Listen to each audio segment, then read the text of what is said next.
唔同國家嘅長壽秘訣，可能同佢哋生活習慣有關。希臘、伊卡利亞島民中意飲紅酒，冥想去保持樂觀心境。西班牙人係 lunchtime 有午睡習慣，補充精神。韓國人飲食富含發酵食品，幫助抗氧化。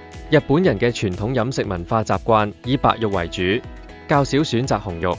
喺大家嘗試揾出方法嘅同時，不如聽聽藥劑師點樣講。想保持健康、遠離疾病，我哋有以下嘅方法。第一就係保持充足嘅睡眠。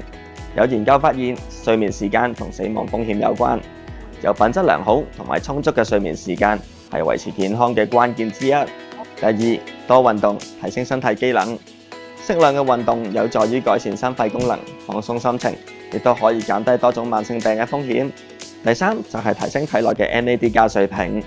NAD+ 係啟動新陳代謝嘅關鍵輔酶，主宰細胞嘅活力、修復力同埋再生力。而喺人體裏邊負責控制細胞衰老，俗稱為長壽蛋白嘅 sirtuins， 佢嘅活性亦都係取決於 NAD+ 嘅多少。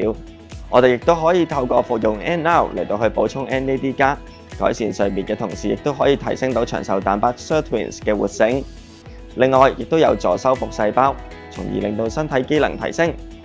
最後，補充維他命 D3、維他命 C、鋅同埋薑黃根等等嘅成分，亦都有助提升返免疫力㗎。如果仲有相關疑問，歡迎使用屈臣氏隨時 check，諮詢我哋藥劑師意見。